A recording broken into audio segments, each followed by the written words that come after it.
Hello, നമസ്കാരമുണ്ട്. പിന്നെ ഞാനിപ്പോൾ ഒരു വീഡിയോ ചെയ്യുന്നത് ഒരു ടിപ്പ് പറഞ്ഞുതരാൻ വേണ്ടിയിട്ട്. നമ്മളെ ഈ ഗൂഗിളിൻ്റെ പാസ്വേഡ് നമ്മൾ ഓരോരോ സോഫ്റ്റ്വെയർ ചെയ്യുമ്പോൾ ചില ആപ്ലിക്കേഷനിലൊക്കെ പാസ്വേഡ് നമ്മൾ കൊടുക്കുമല്ലോ. അപ്പോൾ ആ പാസ്വേഡ് നമ്മൾ മറന്നു പോയിട്ടുണ്ട് എന്നുണ്ടെങ്കിൽ ആ പാസ്വേഡ് നമ്മൾ കണ്ടെത്താനുള്ളൊരു ടിപ്പാണ് ഇപ്പോൾ ഞാൻ ഈ വീഡിയോയിലൂടെ നിങ്ങൾക്ക് പറഞ്ഞു തരാൻ പോകുന്നത്.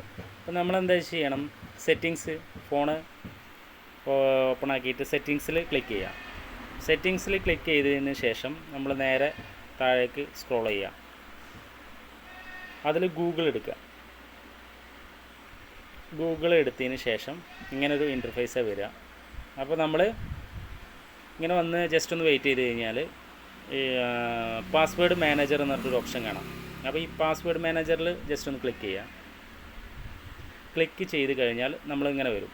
അപ്പോൾ നമുക്ക് ഇതിൽ ഏതാണ് നമുക്ക് നമ്മൾ ഇത് മറന്നു പോയ സംഭവങ്ങൾ. ഇപ്പോൾ ഫേസ്ബുക്കിൻ്റെ ആണെങ്കിൽ ഇത് ജസ്റ്റ് കണ്ടോ, ഫേസ്ബുക്കിൻ്റെ പിന്നെ ഇങ്ങനെ വരും.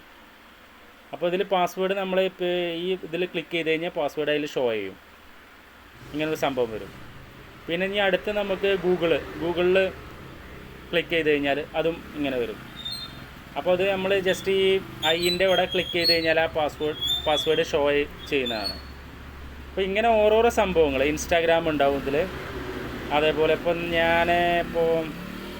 സൺ ഡയറക്റ്റിൻ്റെ ഒരു ആപ്ലിക്കേഷൻ ഉണ്ട്, അതിൽ ഞാൻ പാസ്വേഡ് ക്രിയേറ്റ് ചെയ്തിട്ടുണ്ട്. അത് നമുക്കിപ്പോൾ മറന്നിട്ടുണ്ടെന്നുണ്ടെങ്കിൽ അത് ജസ്റ്റ് ഇതായി കഴിഞ്ഞാൽ ഇതാണ് അതിൻ്റെ പാസ്വേഡ്. ജസ്റ്റ് ഒന്ന് അറിയാൻ വേണ്ടിയിട്ട് ഞാൻ ജസ്റ്റ് ഷോ ചെയ്താണ്. അപ്പോൾ ഇങ്ങനെ നമുക്ക് മറന്നു പോയ പാസ്വേഡ് ഇട്ടിട്ട് നമുക്ക് മറന്നു പോയ സംഭവങ്ങൾ ഇങ്ങനെ ചെയ്യാൻ നമുക്ക് സാധിക്കുന്നതാണ്. ഇപ്പോൾ വാസറിക്സിൻ്റെ പാസ്വേഡ് ഇതിൽ നെക്കിക്കഴിഞ്ഞാൽ അത് ഷോ ചെയ്യും. ഇങ്ങനെ എല്ലാ സംഭവങ്ങളും നമുക്ക് ഇങ്ങനെ ഒരു ഇതിലൂടെ കണ്ടെത്താം. അപ്പോൾ ഈ വീഡിയോ ഇഷ്ടപ്പെട്ടാൽ ലൈക്ക് ചെയ്യുക, ഷെയർ ചെയ്യുക. അറിയാത്ത ആളുകൾക്ക് ജസ്റ്റ് ഒന്ന് ഷെയർ ചെയ്തിട്ട് ചെയ്യുക. ഓക്കെ.